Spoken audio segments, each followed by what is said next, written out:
Hey guys, Caitlin here from Reefs.com, and welcome to our second episode of the Reef Table. I'm pretty excited about today's show as we have two very special guests here with us today to discuss an important topic that's kind of misunderstood and there's a lot of misinformation surrounding. So hopefully they can help shed some light on a few things. Introduce yourself.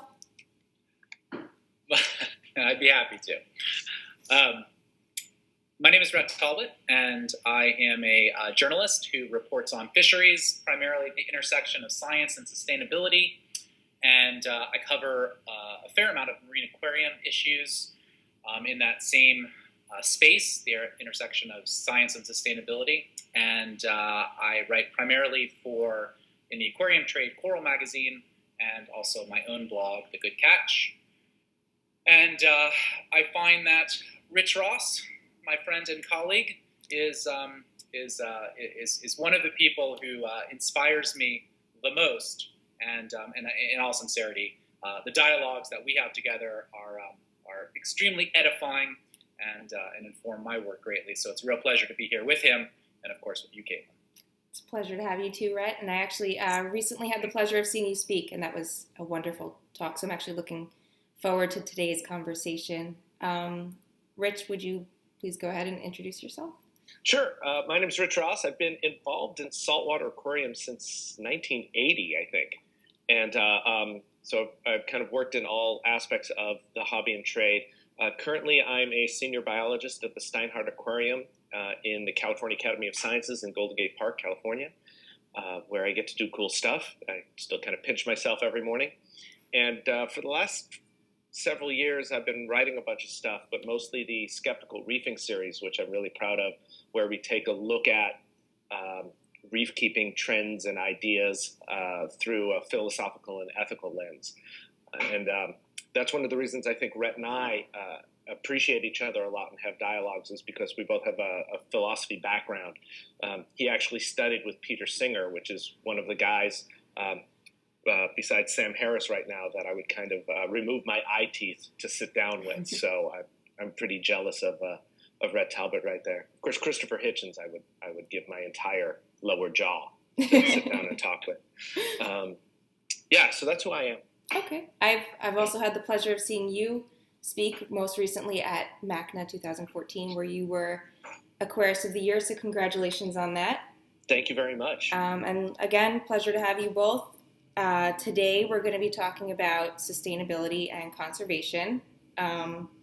So here's a word that gets tossed around often and is misused with little backing, which is unfortunate. And many times this is due to just a misunderstanding of the word. So Rhett, I want to start with you. What is the definition of sustainability? I hope a lot of people who are watching this didn't just zone out when you said that we're going to talk about sustainability today, because I feel like, unfortunately, a lot of people do kind of zone out when you start talking about sustainability. This is a discussion that we need to be having in the aquarium trade, regardless of what side somebody might be on. And I think you're absolutely right. Starting with a definition is key. If we can look at this Venn diagram that's being put up now, we'll see that my definition for sustainability is really, and this isn't just mine, this is a well-used definition of sustainability. It's the intersection of social issues, economic issues, and environmental issues. And in my way of thinking, true sustainability is the intersection of those three. So when we talk about sustainability, we're not just talking about the environment. That's an important component, but we're also talking about the socioeconomic aspects of it. And a business that is economically successful is a huge asset to sustainability, and vice versa. A lot of times people think that making a profit may in some way take away from sustainability, but in reality, you need a healthy business to have a sustainable business. And that's very relevant to the aquarium trade. The only other thing I'll add at this point is that I think the biggest trap that we can run into here is by talking about sustainability as an endpoint. Sustainability is absolutely not an endpoint. If we start looking at it as an endpoint, if we start saying we are sustainable, this business is sustainable, this fishery is sustainable, we lose progress. Sustainability is a journey, and it must be viewed as a journey. We're always on the path to sustainability. We're always becoming more sustainable. We're talking about how we can be more sustainable. Rich, do you have anything to add to that? What are your thoughts on that? I would just add a general idea is that people are struggling all over the planet with the idea of what sustainable actually means. It's a very amorphous word, and I think maybe rightfully so. It's an amorphous word. Organizations need to define what it means for themselves, in a sense. But I think more discussions about what it means are necessary, and what's going to help us understand where we're actually going. And like Ret said, hopefully people won't fall asleep when we talk about it. It's kind of an important thing that we figure out sooner rather than later. Now, Rich, let me ask you, how does sustainability differ from conservation? I think sustainability is more how to keep the status quo in a sense, where conservation is how to keep things around forever. They seem quite related, but sustainability seems to have an extraction idea involved in it. How can we keep things going but still be able to take? Where conservation is, how do we keep it for its own sake? Right. So in New Zealand, they've got conservation areas where they have islands, and you just don't get to go to them. That's just the way it is. They're for conservation. That's it. Nothing's extracted there. No people go there. It's just to keep the area conserved, which is different from a sustainable area where you might do a certain amount of logging or a certain amount of harvesting of wildlife, but keeping the status quo in a sense. So I think that's an important distinction, because conservation has a different kind of bent to it than sustainability does. Does that make sense, Ret? Absolutely, and just to follow up on specifically when we talk about fisheries, when we talk about any extraction industry, we're really talking about sustainable yield. So we're talking about how many things can you take away, can you extract, how many resources can you extract and allow the resource to continue generation after generation. And so we have this concept of a resource. There may be a fishery, for example. This is the sustainable yield for a particular species. Yeah, so definitely you could add to that and say that sustainability isn't necessarily the end goal. It's a sustainable end goal is different than a conservation end goal. So just good to have those in mind.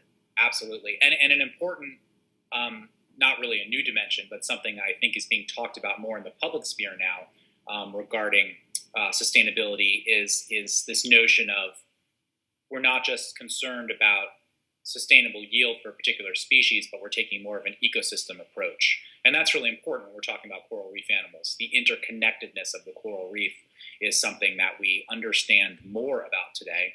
And when we think about extracting a species, we need to understand the unintended consequences that may have across the reef. Okay, great info. What do you think some of the hurdles we are currently facing or could possibly be facing in the near future are? Rich, want to start with you again with that? Well, I think the biggest hurdle we're facing is the internet. The internet has ruined the status quo of the marine aquarium trade, simply because the demand for data is higher and we don't have the data. So a lot of these discussions seem to focus on, somebody says, this is what's happening, people are using cyanide. Okay, and then other people say, no, people aren't using cyanide, and you kind of are left with, well, are we using cyanide or are we not using cyanide? And there's no way to tell. So we need more data, and I think that's probably the biggest hurdle, because without that information, it seems really difficult to get at what's actually going on and what we should actually address, and how we should go about that. And related to that, I think one of the biggest things we're missing is a centralized body, a centralized place where the hobby can point to, or can point to the hobby, probably is more accurate, for kind of positioning on what we actually think. Are bag lot sales bad? Bag lot sales where people transship stuff, leave it in the bag for 48 hours, and then sell it directly to hobbyists, Right. who then often have to come back the next week and buy the same animal again because it didn't work because it was in the bag for 56 hours or whatever. Right. Most people seem to think they're bad, but they keep happening. And there's no way to impact them from happening because each kind of store is its own entity. There's no oversight. There's no guidance. So I think we kind of need that. And that feeds into all kinds of the legislation issues that we're facing now as well, because we've got nowhere to turn and go, well, what should we be doing? Where should we be looking? And I think that's important. And I think I've run out of words, and I'll keep repeating myself now. So maybe Ret could take over. Yeah, I would hope. Or you. I'm going to leave this one to the experts for now. I don't usually get called an expert. That's fun, especially when I'm sharing a screen with the esteemed Aquarius of the Year, Mr. Richard Ross. Yeah, no, I agree wholeheartedly with what Rich just said. I think that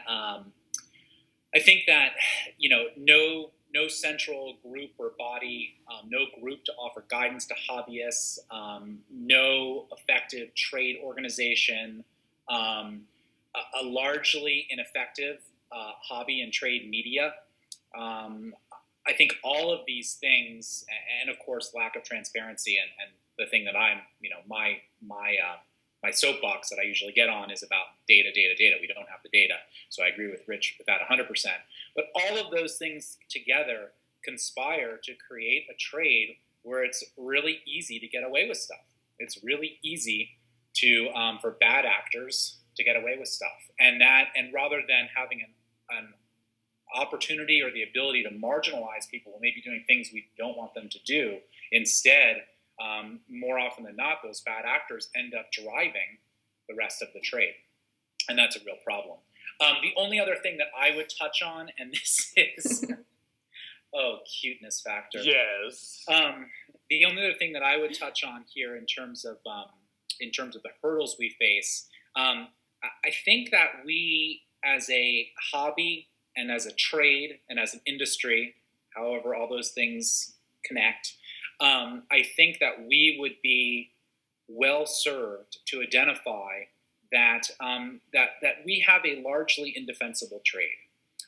We have a largely indefensible trade because we have not dealt with some of the fundamental issues, decades of fundamental issues, destructive fishing practices, human rights abuses, injurious wildlife and non-native species introductions. These are fundamental issues that the general public is becoming more and more aware of, and we just haven't addressed these issues effectively.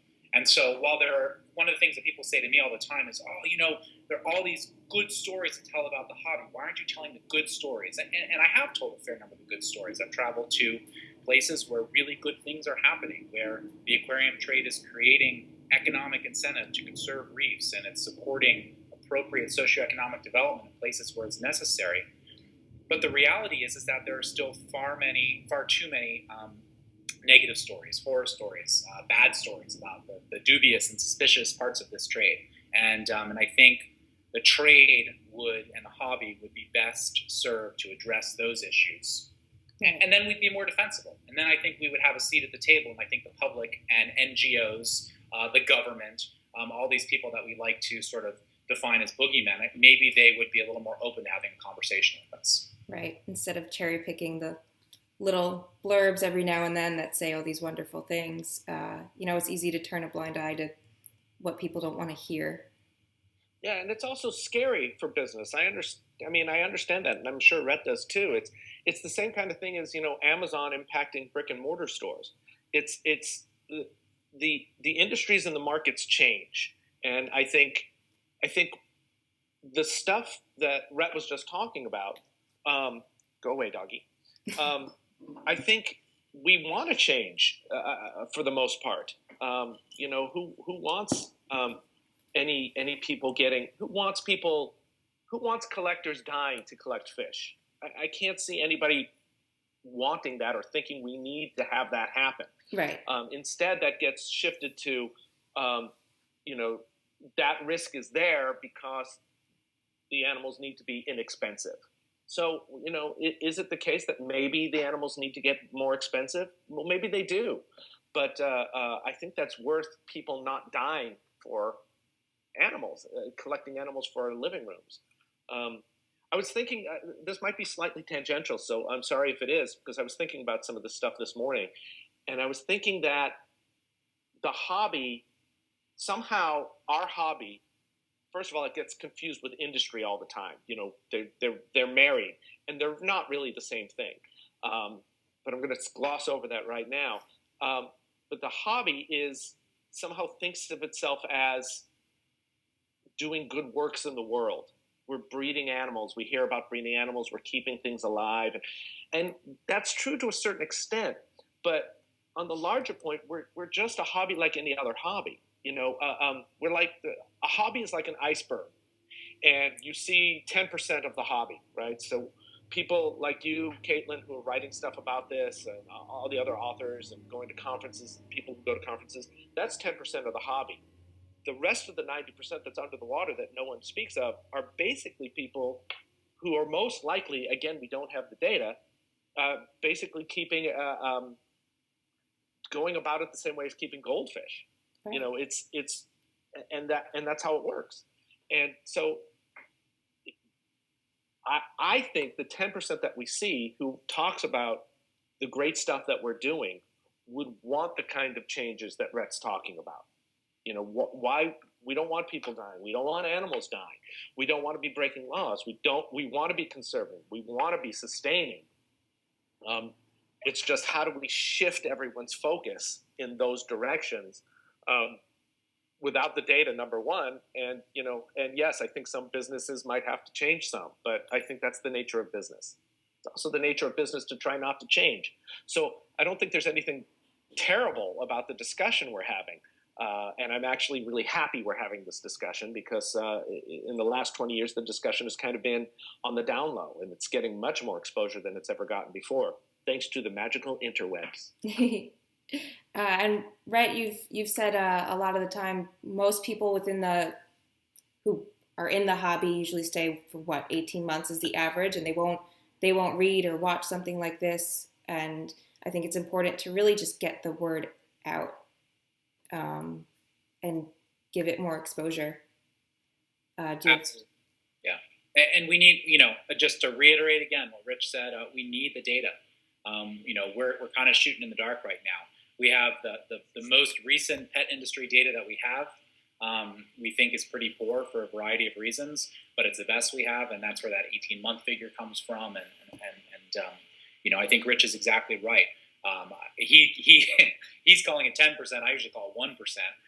We're talking to a very small, the people who read the magazines, the people who, will watch a webinar or whatever this is, people who will read Rich's articles, people who read my articles. It's a very, very, very small percent of the people who are actually walking into a Petco and putting money down on the counter to purchase a marine aquarium animal. Right. Speaking of data, what does unsustainability look like? What does the current data for that look like, or whatever there is, what we have of it presently? Ret, we'll go with you on this one. Okay. Well, I think that we don't have enough data. That's the fundamental problem here. We don't have enough traceability. We don't have any sort of verification or certification scheme to let us know that an animal is going from the reef to the reef tank in a sustainable fashion.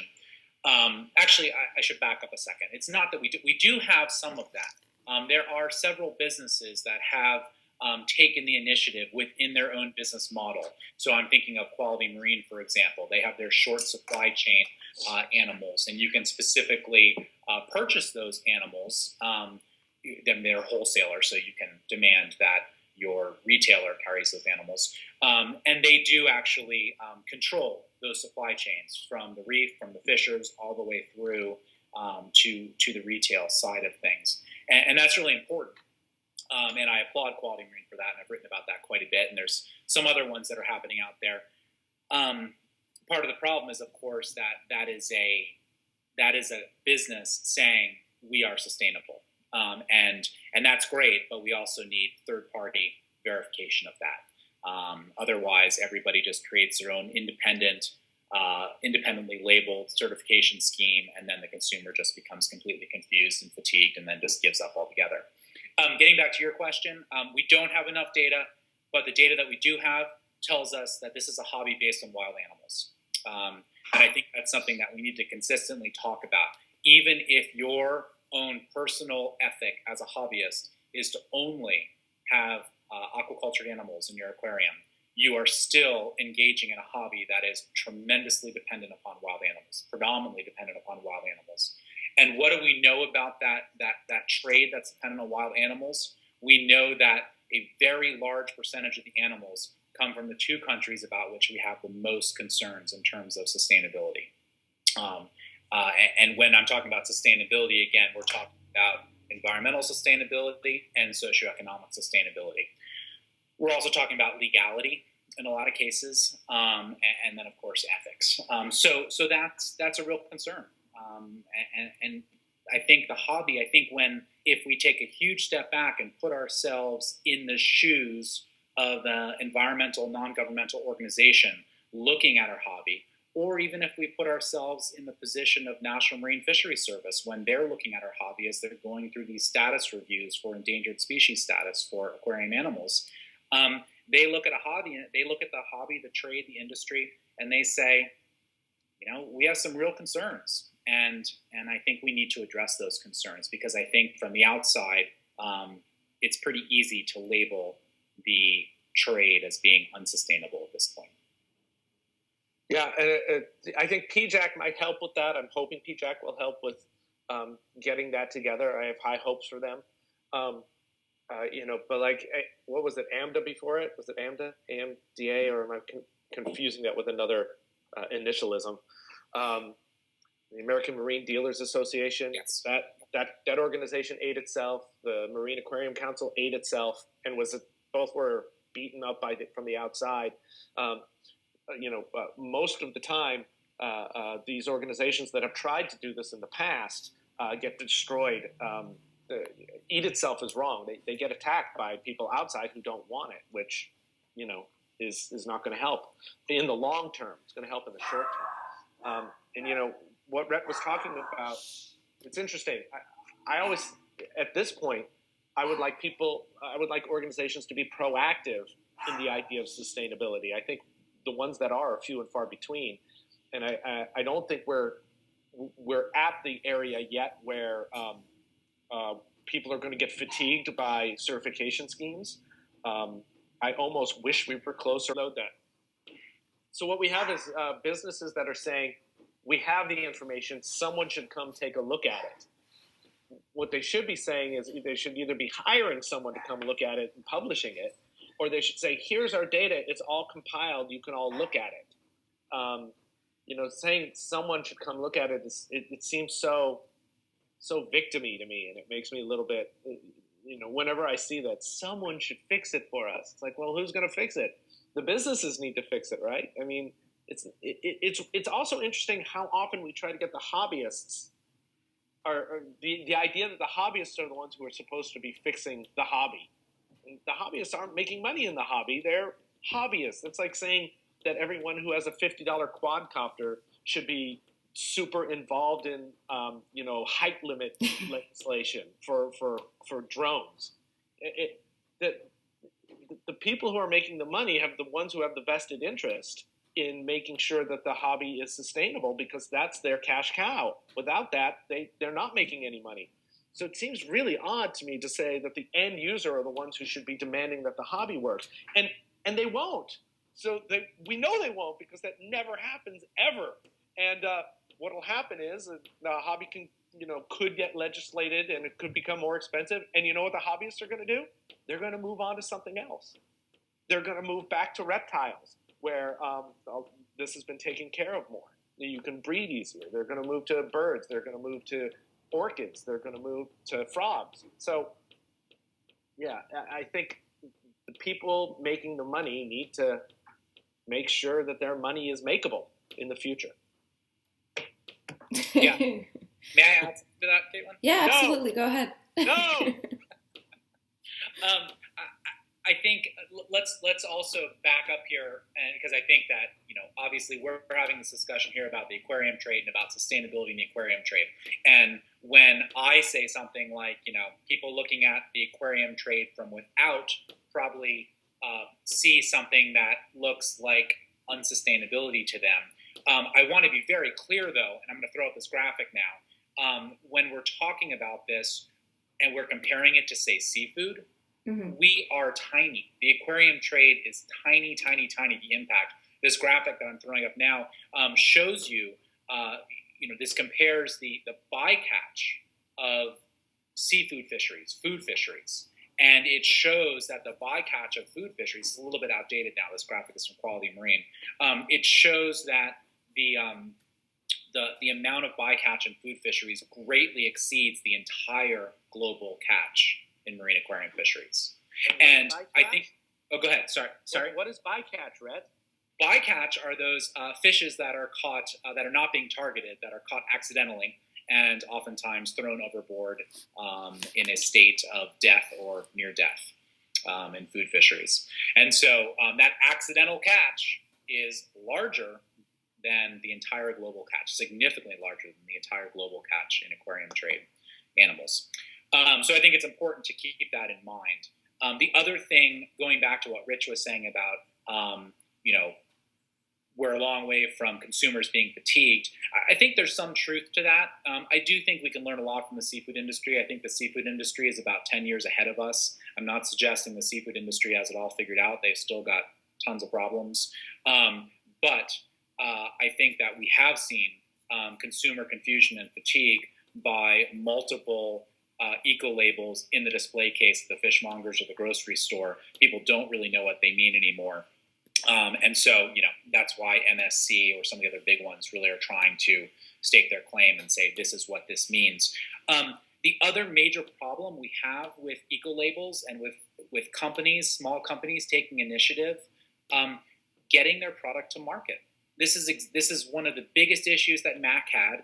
This is what killed Eco Aquarium's PNG, which I reported on a bunch throughout Papua New Guinea's sort of history in the marine aquarium trade. We talk about, there's going to be these sustainable animals.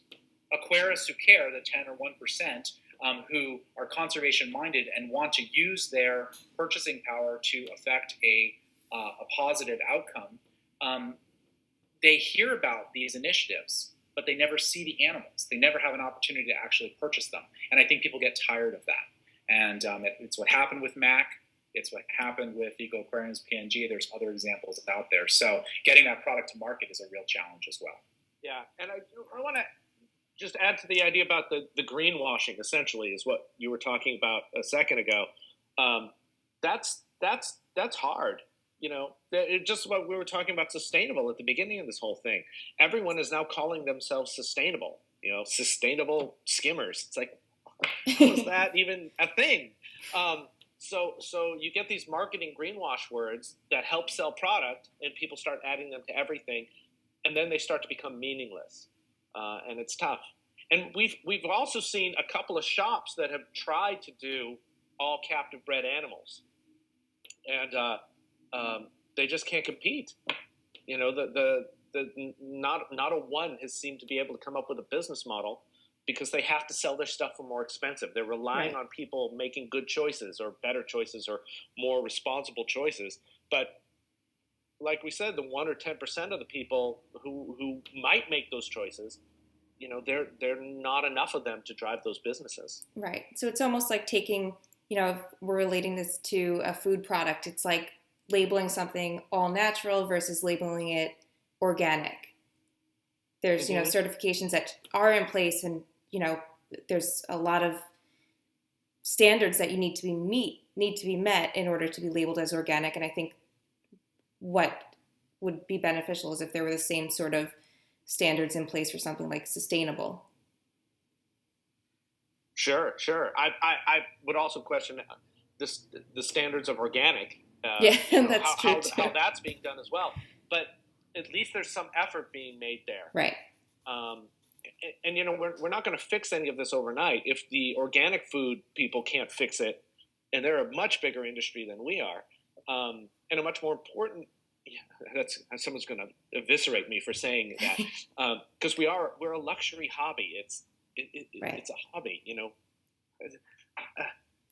Some people would. Why does anybody have any right to have this in their living room? It's ridiculous. It's a cool thing though. But if those people can't get it together to figure out how to market it and get it right, we have a challenge. So I see it as a process rather than a goal. Right. So on that note, where do you see this all going? What do you think a roadmap of the future would look like? You mentioned tighter government controls or, interventions or a jurisdiction of some sort. Ret, you want to start with that? Sure. I think, I think additional regulation coming from either the state or the federal level through legislation or through administrative rulemaking, I think that we're just going to see more of that, regardless of whether we think it's a good idea, a bad idea, whether we want it, whether we don't want it. And I think, Aquarius would be well served to be informed about these legislative issues, about the administrative rulemaking issues, understanding the difference between them, and they should understand how they can engage in a positive way. Now, every Aquarist can't engage in a positive way, but they have the opportunity to support organizations or entities or groups that can engage in a positive way. And, Rich mentioned PJAC, the Pet Industry Joint Advisory Council, which is the United States' largest pet industry group. They are one entity that potentially has the power, that does have the power to engage in these issues in an effective way. And so aquarists who feel like they don't have a lot to say as an individual aquarist with an aquarium in their living room, they may say, hey, I'm going to throw my support behind PJAC and let PJAC use their expertise, use their lawyers, use their lobbyists to be able to advocate on my behalf. Of course, we also need a trade media that's being a watchdog organization and looking over PJAC to make sure that they're doing what they say they're doing and so forth. But in terms of next steps, I think that's an important one, is to be informed, understand the issues, understand how people can engage. And then the other one that I would say, Caitlin, I think we do need at some point in the future a third-party certification scheme or verification scheme for the industry. I think we need to be able to have somebody say from the outside that these animals are in fact being brought through the supply chain in a manner that is moving us along the path of sustainability to a more sustainable trade. I don't see how we survive without that. Absolutely, because right now, and even for the last 20 years, whenever the question comes up of what got me involved in all of this was me going, what can I do? When I was consulting on a coral farm in Tonga and got really exposed to some of the realities of the trade, it was crushing. It was like, wow. And I almost left the hobby because I couldn't see a way to ethically be involved, without being sad. And to a large extent, I put that on the side now as well. But so what can you do? And I don't know if there's anything that that an individual can really do. It sounds pretty doom and gloom, but there's really no way to tell where your animals are coming from when you go to the fish store. There's you hear people always say, oh well, the people who are ordering know where they come from, but most of the time they don't even know where they're coming from. Is the animal coming from Philippines or Indo? Who really knows? So what could the hobbyists do? Maybe is only buy stuff from the short supply chains that we know are short supply chains that are doing it well. And there's a few of those, right? I think Vanuatu is pretty good. I think Fiji is pretty good. But even that, what are we going to do? So I'm with Ret. I think we need some kind of certifying body. I think it's got to start at the export and import level. It can't start at the hobby level. Right. The hobby is we just want to buy our animals and take them home and mess with them and make them look pretty and do fun things. That's what a hobby is for. It seems to be up to the people making the money and bringing the animals in to be making sure that we're getting healthy, responsible conservative and sustainable animals. So the roadmap to that might be demanding that more conversations like this. Again, I think it's a continuum, not an end game. Right. And we're having more and more. It's being talked about more and more. So I think that's a good thing. As much as I would like it fixed today, just keep battering at it. The people who can, keep trying. Avoid terrible fish stores that are abattoirs. Right. Don't go there. Even if you save $10. Sometimes it's not worth it. In this case, it really isn't. I wish that everyone could have the experience that that Rit's just shared, and I've certainly had those experiences as well, of traveling and really seeing the trade in source countries. You see some amazing things, you see some really positive stories, but you also see some things that just make you say, "Gosh, I don't know how I can be part of this anymore." And I think it, that's what drives. Well, Rit just said that's in part what drives him, and certainly what drives me. And I think one of the most beneficial things that the individual aquarist could do is do some aquarium tourism. When you're planning your next trip, plan it to a place where the aquarium trade happens. Get in touch with Rich, get in touch with me, get in touch with other people who are plugged into the industry. Say, hey, who are the outfitters in this area? Who are the exporters? Get in touch with them before you go. Plan a visit. Really educate yourself. That's a great opportunity to engage.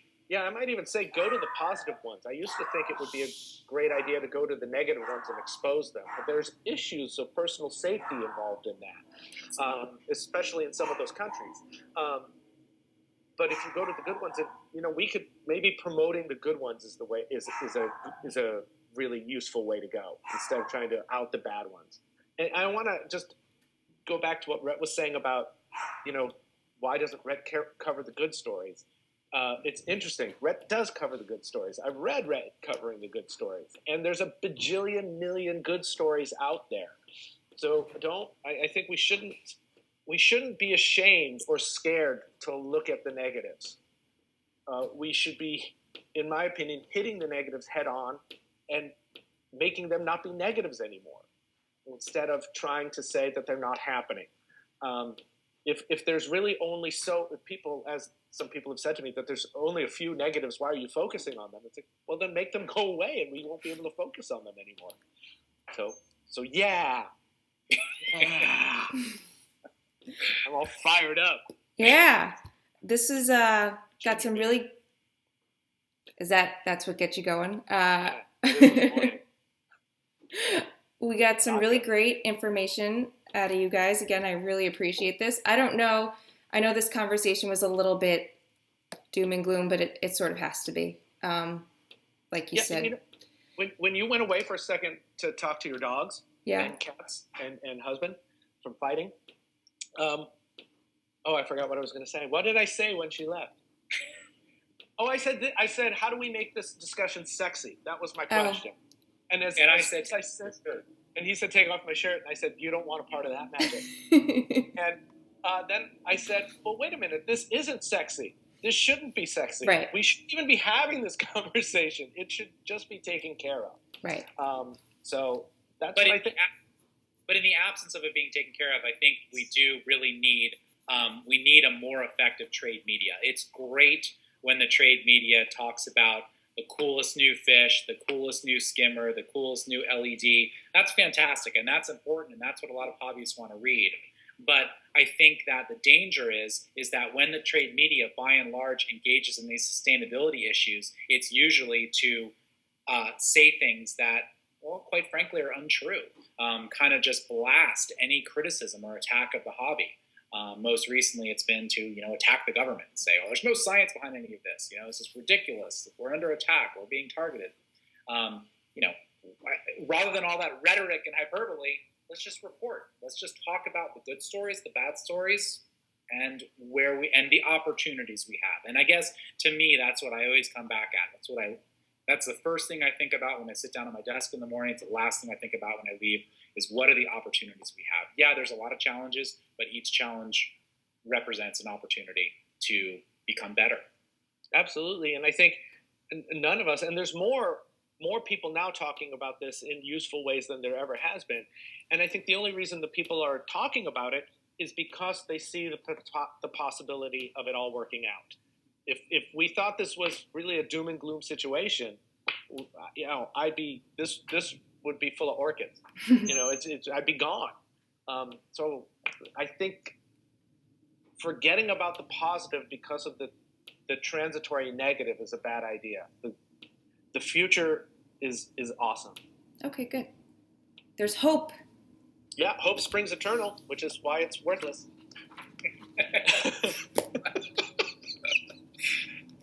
Supply and demand. All right. I mean, thank you guys so much for joining me. It was really wonderful to have you both. Oh, yeah, got fish art. You can see my lovely Karen Talbot art in the background here. Rich, I left a little tentacle for you. Nice. Just hitting both points here, and I will enjoy my jellyfish. Thank you for having us, Caitlin. I know that we've been egging this conversation on in funny ways at the end here as you've been trying to sign us off. No, I love it. I genuinely hope you want to come back, and like you said, this is a conversation that needs to keep happening. So I'd love to check back with you every once in a while and just see where we're at down the line. Keep everyone updated and keep it going. So this is a to be continued. We are in a novel. This is not a short story. So good. Okay. This has got the bear stuff in it. It turns out the stuff you use for dips. Oh, for red bugs. I have no red bugs internally. Wonderful. We need a third-party certification and verification scheme to prove that. I'll tell you what. Where's your data, Rich? Where does it say this? Right here. No. Okay. Oh, he is data rich. Oh. Thank you, Caitlin. All right. Thanks, guys. Have a great day. You too. Bye.